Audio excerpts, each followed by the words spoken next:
Samsung সবেমাত্র তাদের এ সিরিজের নতুন গ্যালাক্সি A57 লঞ্চ করেছে।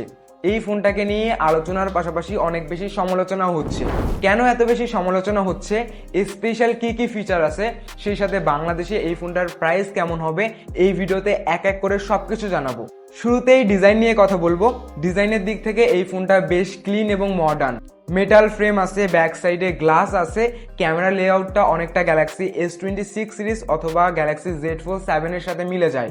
ওভারঅল গ্যালাক্সি A57 এর ডিজাইন ক্লিন বাট ক্লাসি। ডিসপ্লের কথা বললে এই ফোনে আছে 6.7 inch 120Hz super AMOLED display, 1900 nits pick brightness আছে এবং কর্নিং গোরিলা গ্লাস ভিক্টাস প্লাসের প্রোটেকশন আছে। অ্যাকচুয়ালি স্যামসাং এর ফোনগুলোর ডিসপ্লে নিয়ে কমপ্লেন করার মতো তেমন কিছু থাকে না, স্পেশালি স্যামসাং এর মিড রেঞ্জ এবং ফ্ল্যাগশিপ ফোনগুলোর ডিসপ্লে এক কথায় সেরা। ডিসপ্লে সেকশনে তেমন কিছু বলার না থাকলেও হার্ডওয়্যার সেকশনে অনেক কিছু বলার আছে। এই ফোনটাতে আছে Exynos 1680, যেটা কিনা এক্সিনোসের একদম নতুন একটা chipset. Last year Galaxy A56 Exynos 1580 দিয়ে এসেছিল।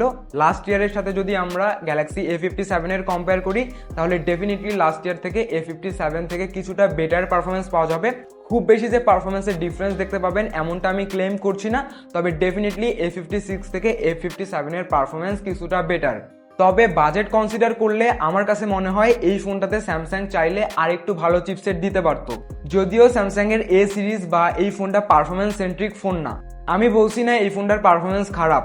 নর্মাল ইউজেস, টুকটাক গেম প্লে করা, এই টাইপের কাজগুলো এই ফোনটার প্রসেসর খুব ভালোভাবে হ্যান্ডেল করতে পারবে। তবে এই ফোনটা যেই প্রাইস রেঞ্জের মধ্যে পাওয়া যাচ্ছে সেই হিসাবে আমার কাছে মনে হয়েছে এই ফোনটাতে আরেকটু ভালো চিপসেট দেওয়া যেত।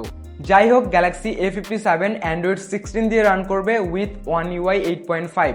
সবচেয়ে বড় হাইলাইট হলো এই ফোনটাতে Samsung 6 years of major updates দিবে। এখন এটাতে অ্যান্ড্রয়েড 16 আছে, অ্যান্ড্রয়েড 22 পর্যন্ত আপডেট পাওয়া যাবে। That's huge.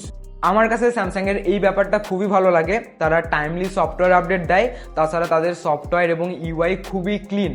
স্যামসাং এর One UI অ্যান্ড্রয়েডের বেস্ট ইউআই গুলোর মধ্যে একটা। সব জায়গায় কম্প্রোমাইজ করলেও স্যামসাং কখনো সফটওয়্যার এবং ইউআই এর জায়গায় কম্প্রোমাইজ করে না। Let's talk about cameras.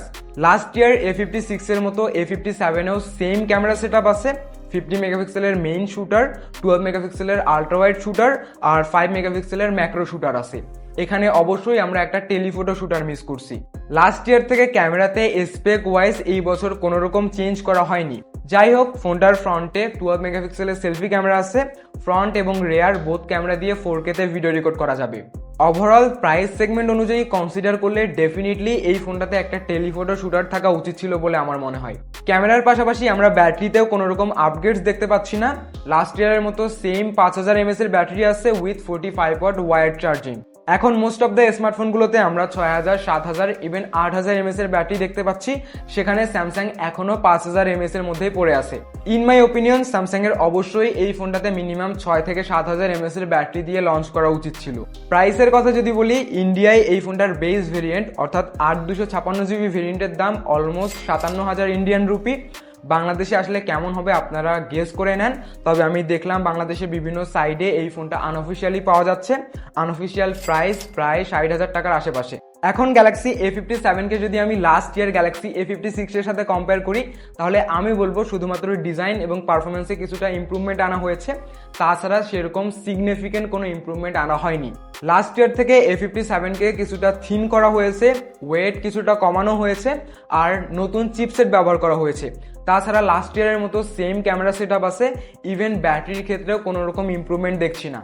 এই ছিল গ্যালাক্সি A57 এবং আমার পার্সোনাল ওপিনিয়ন। আপনি আপনার ওপিনিয়ন কমেন্ট বক্সে জানাতে পারেন। ভিডিও ভালো লাগলে লাইক করতে পারেন, চ্যানেলে নতুন হলে সাবস্ক্রাইব করতে পারেন। দেখা হচ্ছে নেক্সট কোনো ভিডিওতে। আল্লাহ হাফেজ।